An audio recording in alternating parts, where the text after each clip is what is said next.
Welcome to the Once and Future Authors Podcast. I'm Stephanie, and I am so delighted to be joined today by author Meredith Stoddard.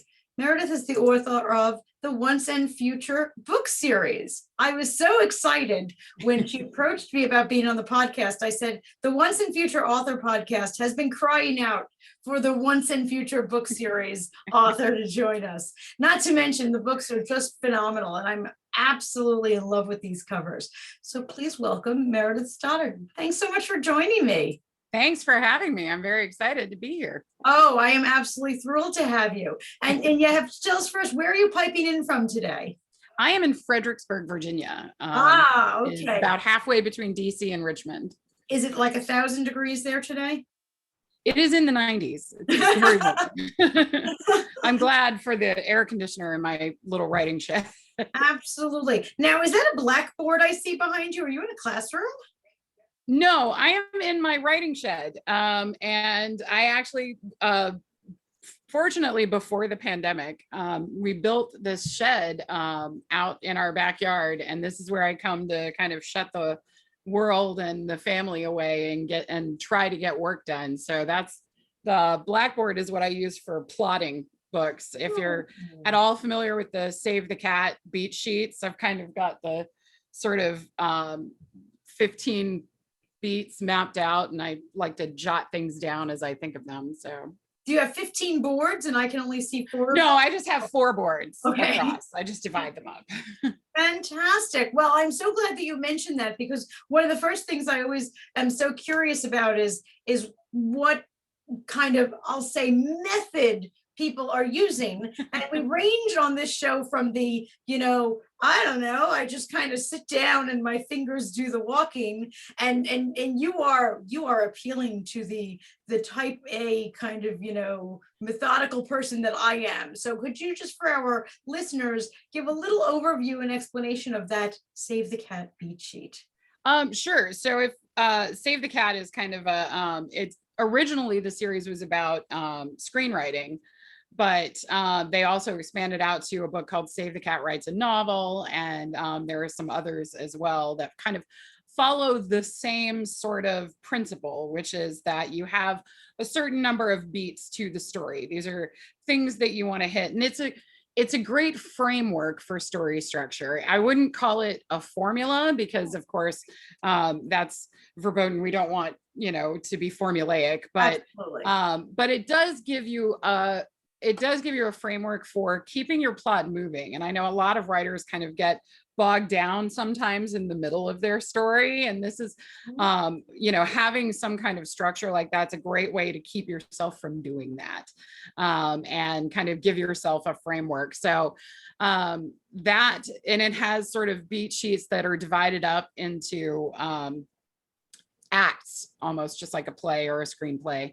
And it's just gives you a really good way of keeping the story moving, keeping the reader with you, which is, of course, vital, and kind of just giving you a direction to go in. I know, like you said, there are different types of writers. Some people call them pantsers and plotters, and some people call them I can't remember. It's like gardeners and yes, and discovery writers. And, discovery writers. That's another one. Yes, and yeah, and I don't think that you necessarily have to be one or the other. I certainly I plot a lot, and I get very specific when I'm laying out what I think the book should be, but that doesn't mean it's always the way it ends up that way.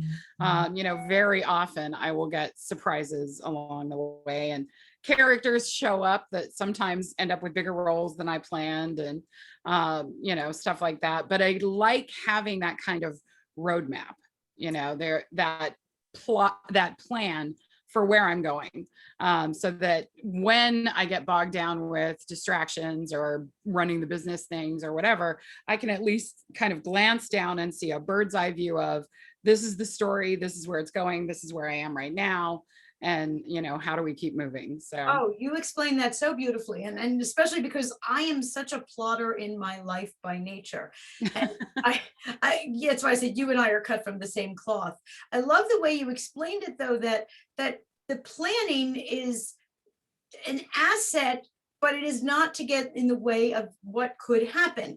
And in a sense, I'm a huge traveler and a vacation planner. And I'm the type of person that I have planned everything, like what we are eating for breakfast on the morning of the 25th, and I've even looked at the menu online. But that doesn't mean that some of the most wonderful moments haven't happened just randomly because of circumstance. Yeah. And I actually find that all of those plans leave me more open to possibilities because I have a safety net. Like, I know where I'm going. So now I'm not, and I think, if I'm going to just talk in travel terms, if someone didn't plan, they're probably never leaving their hotel room. They're just, they don't actually have any place to go. So by you setting out this plan and making sure that the beats are all, giving you a nice story arc so that your readers pulled along, it gives you an openness to the possibilities. And you said that so beautifully. And I love that. Thank you. Yeah. And sometimes those detours are the best. Absolutely. But absolutely. At the same time, you still kind of bring it back to the story that you're trying to tell. And you're so right in that, when you're talking about writing a book, we're talking, lots of words, folks. Back when we were all in grade school, we were taught that, you should have a paragraph with, what are you going to say? And then the 3 paragraphs that are each your 3 big points. And then you wrap it up. And we learned this. And now that we're turning it into 250, 300 words, these types of things help to make sure that we get to the point, because right, some people don't, and that we engage the reader. So you gave a great description of what that whole story structure is, and I so appreciate that. Can you tell our viewers a little bit about the Once and Future series? Sure. Well, if you're at all familiar with Arthurian legends, of course, King Arthur is the once and future king, right? And I the sort of jumping off point for me when was thinking about what if that future part of Once and Future was now? Like, what would that look like now? And I was sort of taking it from the perspective of, how would that come about? And the series starts with sort of the previous generation to the Once and Future, the future king, and how, his parents might get together, and how, and the main character of the series is really the mother of the king. And she is a very modern woman. So a lot of the series is her sort of learning about this destiny and figuring out what she's going to do about it, and whether or not she even believes it. Because I mean, if you think about a woman in this case, the 1990s, what would you have said if somebody walked up to you when you were in your mid-20s and said, oh yeah, here, by the way, this is the plan for your life and you don't really have any choice in the matter? And I don't know anybody, any modern woman who would just be like, oh, sure, yeah, that's fine, whatever. So a lot of it has to do with her kind of coming to terms with that possible destiny. Now, you didn't know this, but when you and I were first connected and I saw what your books were about, I was so thrilled, not just because they were called the Once and Future, which goes with my whole theme here, but I was fortunate enough to travel to England and go to Glastonbury and stand at the supposed grave site. They have a grave site there in Glastonbury of King Arthur and Guinevere, and they have a grave. I'm right there, believe in everything. So there's the grave, and they had the tombstones. I have a million pictures. So when you came to me, I was like, oh, I am all about that, because I traveled thousands of miles to stand at the grave. So I don't know if you have had the chance in your research. Are you a travel research person? Do you actually go to the places? I am. In this case, I went to Scotland to research it. In the Once and Future world, Arthur is a Scot, or was a Scot. And if you're in the real world, if you're at all familiar with the books Finding Arthur and Finding Merlin by Adam Ardrey, they're make a very interesting case for Arthur actually being a Scot. And So, and the main character in the series, Sarah, her grandmother immigrated to North Carolina from Scotland. So, so I went after writing the first book. I got to go to Scotland and research the area where Sarah's family comes from, and do a bunch of other research all over Edinburgh and Inverness and Skye and stuff like that. It was fantastic. It was a wonderful trip. My husband went with me, I think in part because he was afraid I wouldn't come back. But yeah, it was just fantastic. And going for research is fun. You can go for touristy things, but if you're going to go to specific places and see specific things, it's a lot of fun. I dragged my husband like to the grocery store and stuff, and he's like, why are we doing this? And I was like, because we have to see, if we lived here, this is where we would be shopping, and we have to see that. So that's amazing. Yes, all of us writers want to be able to go on those kinds of trips and get the research right. I was very lucky to be. I mean, you can do a lot of research online, thanks to Google Earth, and Google Street View is fantastic because you can walk around just about anywhere, on from the comfort of your home, but it can't quite capture like the smell of a place, or the ambient sounds of a place and things like that, things that you can really connect to your senses and write that into into the work that you're doing. I mean, when we were in Scotland, we actually came across a lightning struck a field, and it was pretty dry in that spring. We were there in April, and set fire to some heather that was burning. And it was kind of a good sized brush fire that blocked the road that were going back to the B&B where we were staying. And I will never forget that smell of burning heather. It's just, I mean, it's very unique. And, we would not have gotten that, or the sound of the sheep in our particular area, because in Scotland, they will joke that sheep have accents. So sheep from Skye sound different to sheep from, Ascent or Sutherland or wherever. So yeah, we got to hear it all. There's nothing like it. What got you interested in Arthurian legend in the first place? That's a great question. I mean, it's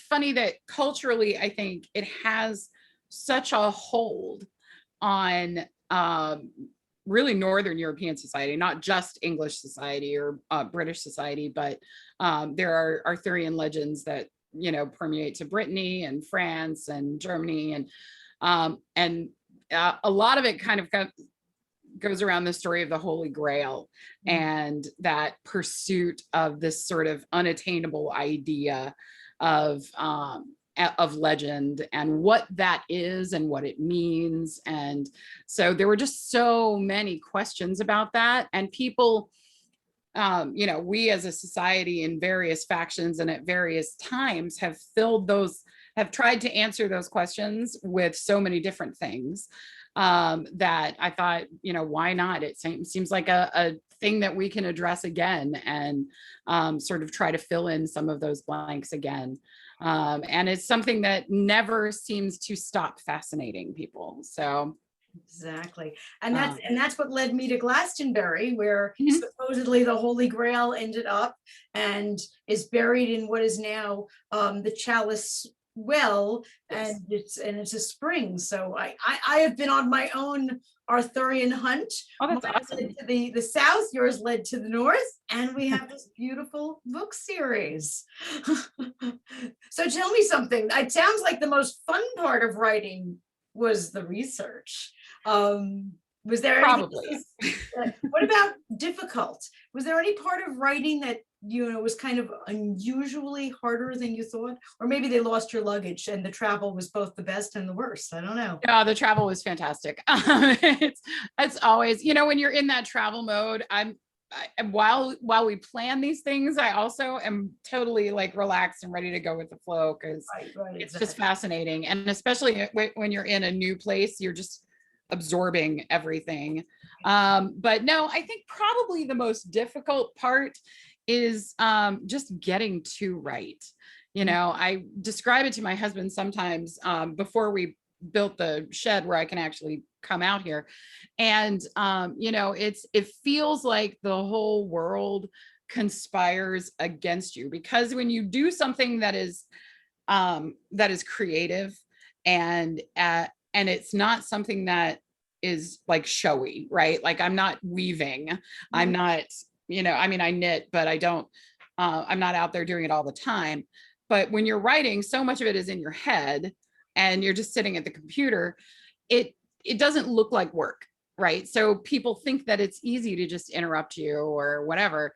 And so, you know, as a mother, I get up in the morning, I get my kids to school, I, you know, do this other stuff. And then maybe my mom calls, or, you know, the school calls, or something happens that kind of gets in the way of the sort of quiet that you need to focus on creating fiction. And so, yeah, I think the hardest part is just getting to write, which is another way that roadmap comes in handy, because it helps to be able to switch from that, you know, dealing with the world mode into dealing with, you know, the fictional world mode and my imaginary friends. It helps to be able to just kind of look out and survey, you know, here's that roadmap and here's where I'm going. And then, you know, put on some headphones and use music. I also use music to help kind of shut out distractions, and use, you know, the right music, and then start getting into the flow. But it's, that's probably the toughest part. Wow. Did you always want to be a writer? Were you like literally writing stories? That one's easy. Yeah, I did. My parents will tell you that even before I learned to read or write, I was telling people stories and just making stories up. So I've always wanted to be a writer. It's just, you know, I mean, life, when you're becoming an adult, life convinces you otherwise. You know, they're like, oh, well, you should get a mortgage and you should, you know, get married and do all these other things and get a job and have a career, you know, and stuff like that. Writing's like, oh, I wish I could do it someday. And you know, I've always wanted to. And then I got laid off in 2008, which sort of forced me to, right? Because I decided to stay home with my kids, and I was like, but I still have to do something.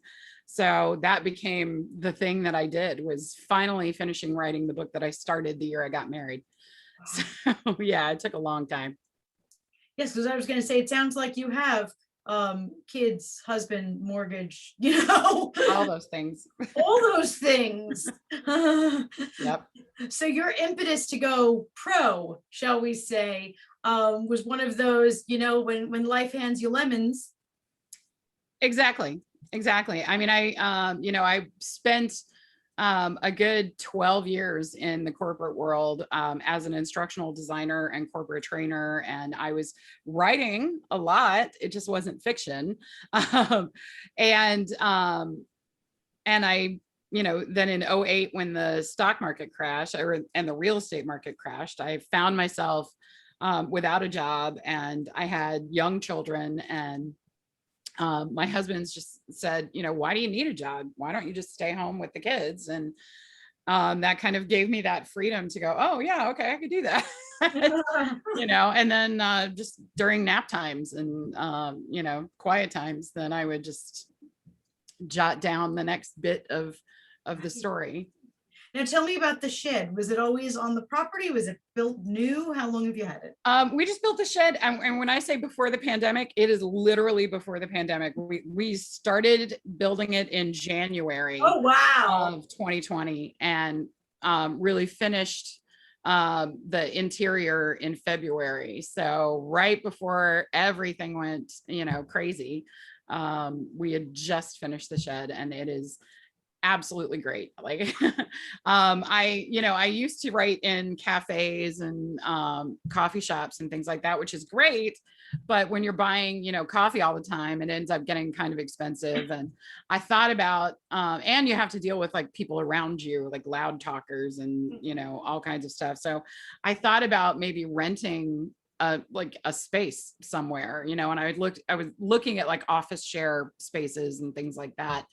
And it got to the expense of that per month. And my husband's just like, why do we need to do that? Why not just build that shed you've, always been talking about or drooling over? And I'm like, oh yeah, that we could do that. Yeah. So that's what we did. And it's just been wonderful. Well, So especially cozy. 5 minutes after you built it, everybody came home, didn't they?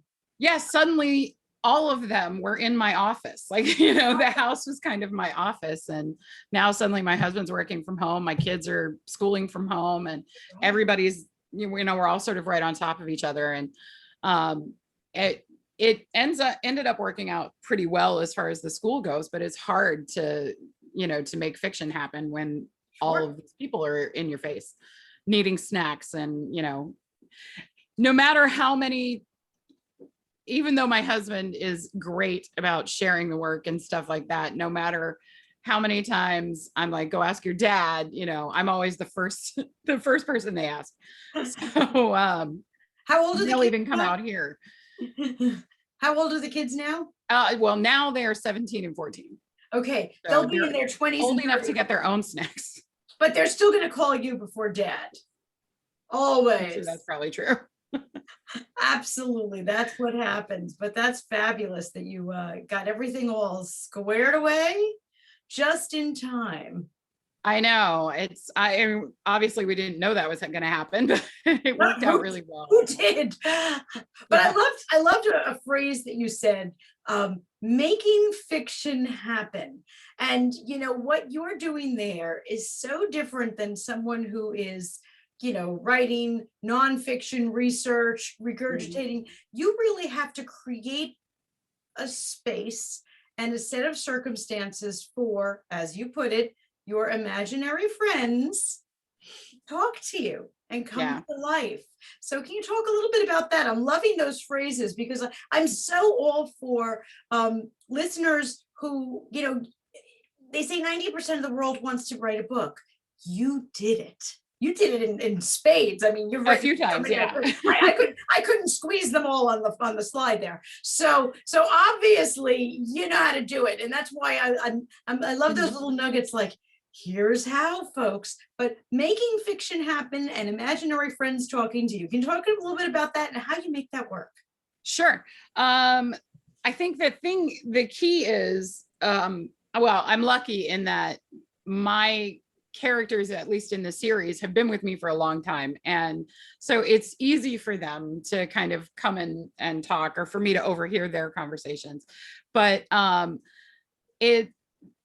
key is just creating that environment where you can hear them, because what I think is true for a lot of writers, at least it's true for me, that stuff's always there. Like, it's always in my brain, and it's just a question of moving it to the front or moving it to the back, and it's switching that mode of, I'm in writing mode versus I'm in, business mode or mom mode or whatever. And for me, at least, I try to find things that trigger that feeling and trigger that switch. And, a lot of writers, I should say, have some kind of ritual that they do when they sit down to write or, to make fiction. And for me, at least, it involves getting the right playlist. I like to make playlists for the book, for characters, sometimes for relationships between characters. And so getting the right music and the right playlist that pulls me into that mindset, so once I start that music, and I have these like magic words that I say, which seems silly, but it works, which is that it's time to rub some words together and see if they make a spark.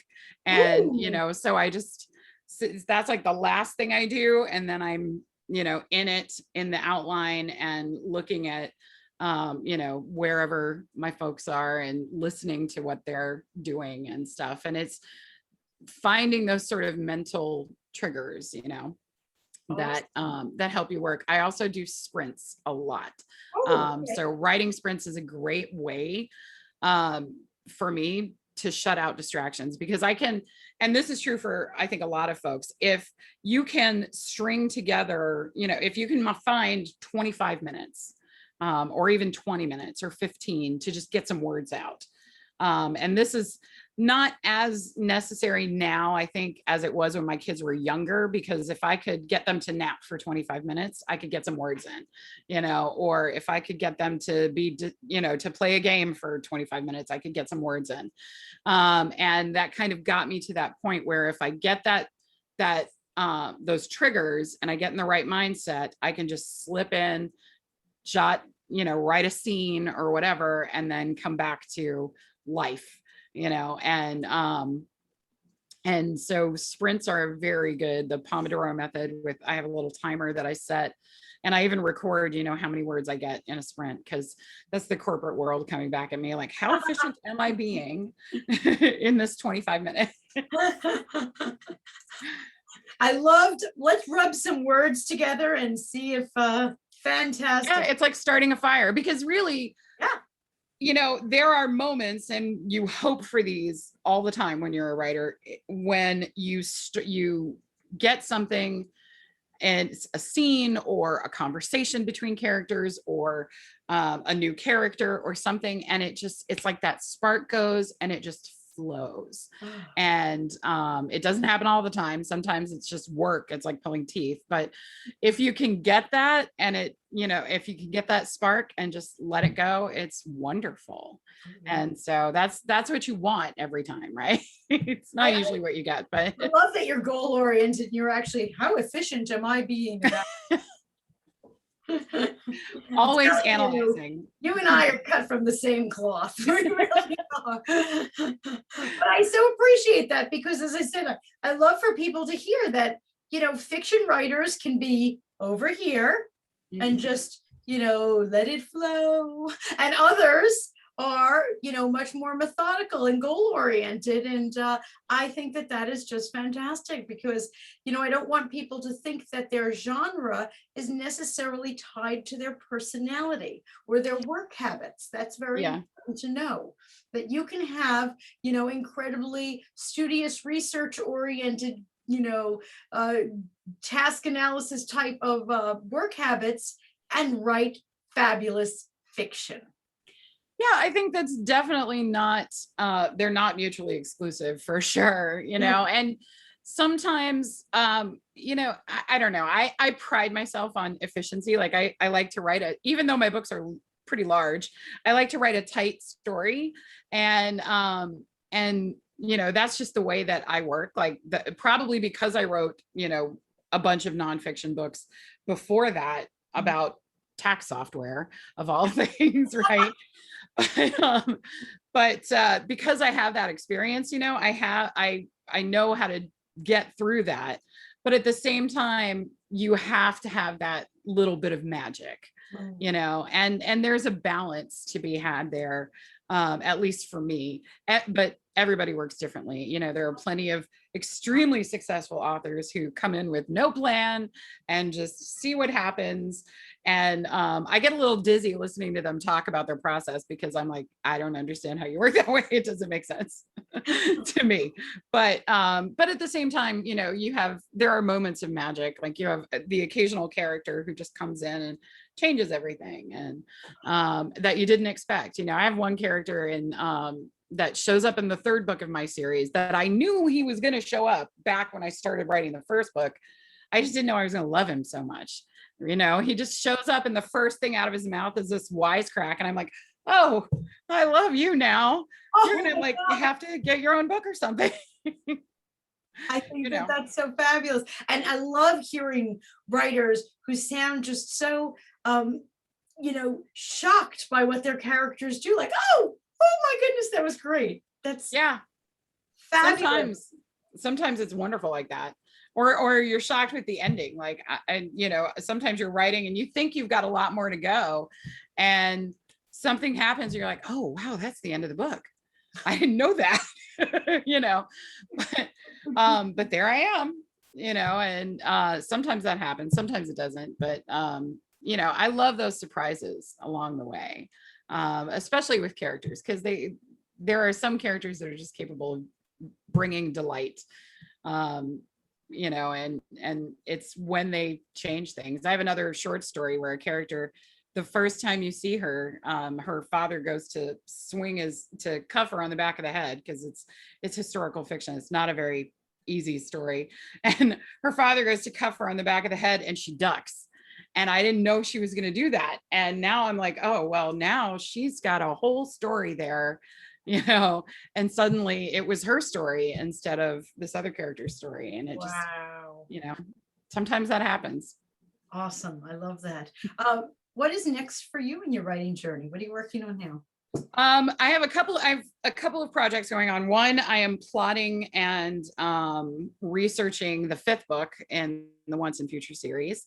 I'm working on a short story about one of the secondary characters that's going to be an exclusive for my newsletter subscribers. And then I have a women's fiction manuscript that I am revising. So it is a kind of a spin-off of the Once and Future series, but it's in a different genre, because it's from a secondary character from the early books. And it's going to be interesting. Her inner voice is very kind of snarky and funny. And so it's a very different book, but I love it. And I can't wait for folks to read it. So that's fabulous. And I'm so glad you mentioned your newsletter. Just to remind all of our listeners, you can find Meredith's books at meredithstoddard.com, and I dare say you can sign up for her newsletter there so that you can find out all about new releases, upcoming things, and get those special offers and books and short stories that nobody else can get. You'll find there at meredithstoddard.com the Once and Future book series, not just books 1, 2, and 3, but 4 and 5, and wherever else it might go from there. Plus her other books. I don't know, are the tax books there too, or is that? No, those are, I don't own the rights to those. No tax books. Well, that's good. I dare say people who are going to your website now really don't want to read your tax books. Probably not that interested. Not that interested, but boy, this is a lot of fun here. But cannot wait to get the rest. I have to get on that mailing list myself, because now I want to check out these little secondary character stories. Well, I'm going to go sign up right now. And you're a delight. Thank you so much for joining us. It was great talking to you, Stephanie. Authors Podcast. Keep it up, and we'll hope to see you again with your next series. Thanks. Awesome. Thank you. You're welcome.